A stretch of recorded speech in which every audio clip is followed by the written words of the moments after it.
If you want to hear the truth of a local tall tale, come listen about the Plano Zodiac Rider. In downtown Plano, Texas, there is an interurban railway museum that displays the historic Texas Electric Interurban Railway that ran through Plano from 1908 to 1948. At the museum, you can walk through a preserved railway car and learn about mayhem on the interurban, stories about chaos that occurred over the years on the interurban, both accidental and intentional.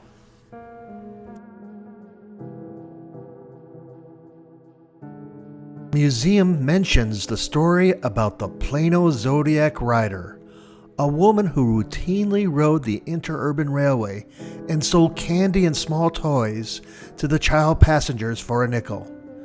She was known to dress in all black and wear a pointed hat adorned with moons, stars, and the symbols of the zodiac. She mysteriously appeared on the rail, always sat behind the conductor, but always seemed to vanish soon as after she appeared. But now I will tell you the rest of the story. Plano and the surrounding towns in the early 1900s were all farmland communities. The Texas Electric Railway had big plans to bring modernization to North Texas and wanted to build an electric rail line from Denison to Dallas. This required local communities with influence of the Texas Electric Railway Company to strong-arm acquisition of land for the rail line.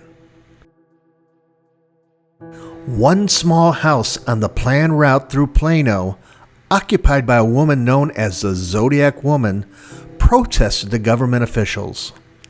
She was denied any rights or compensation, land that was eventually taken by eminent domain. The Zodiac Woman cursed the Texas Rail Company, local government officials, and the town of Plano, stating she would exact her revenge in due time. She left the town meeting with her strange laugh. The very next day, the Zodiac Woman's house burned to the ground, and the Zodiac Woman disappeared. In 1908, the railway began service. In those years, cotton was king. The trains linked Plano with McKinney and Dallas, turning Plano's downtown into the prosperous center of a booming farm economy. But soon after the railway's start, gruesome accidents start to occur. There is a horrific story of a family who went out for a Sunday drive. Their car was struck by a train, and two of the family members were killed instantly. Investigators noted the sounds of a strange woman's laugh coming from the wreckage. Coincidence?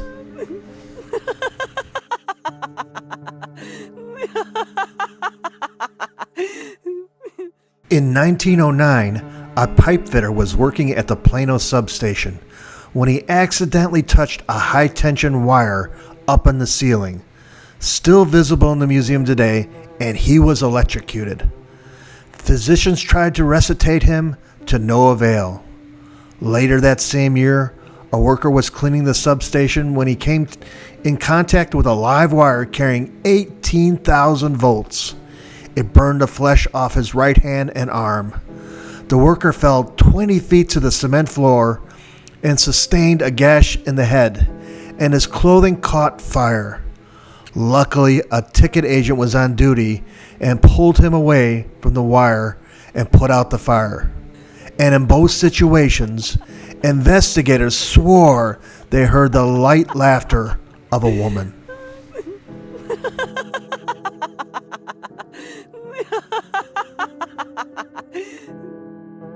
The electric railway's profits and popularity drew the attention of criminals who might have otherwise considered banks or jewelry stores for their misdeeds. Having scarce forensic science in the early 1900s meant that most vagrants were able to get away with their wrongdoings. However, this also led to repeat offenders who were more likely to be caught and given harsher punishments. One local robber caught on the Texas Electric Railway was Roy Thornton, the first husband of Bonnie Parker, the notorious gangster with the North Texas roots who committed atrocities with Clyde Barrow throughout the country. Bonnie Parker met Roy Thornton when she was only 15 years old. 1 year later, they were married.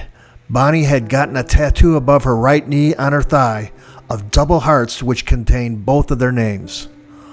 Only 1 year later they were married. Bonnie left Roy but never got a divorce. Thornton chose a life of crime in order to get his revenge. He was caught with his robbery aboard the Texas Electric Railway and died attempting to break out of prison. Again, investigators claimed they heard the faint laughter of a woman at his arrest.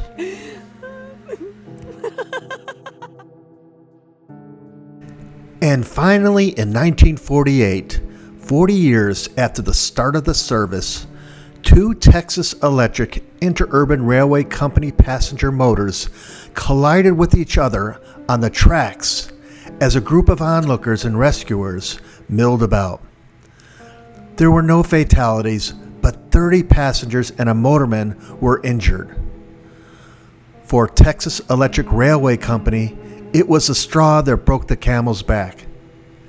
The accident, the third serious one in little more than 2 years, led management to the abandonment decision. Some claim to have seen the Plano Zodiac Rider riding on the train earlier that day.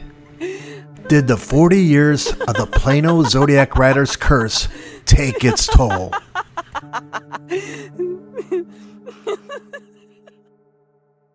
Today, DART has replaced the rail only south of the old Plano substation.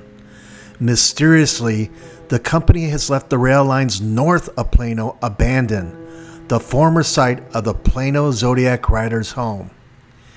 If you travel and visit the old abandoned Rowlett Creek train bridge in Oak Point Park at dusk, some say that you can faintly hear the laughter of the Plano Zodiac Rider.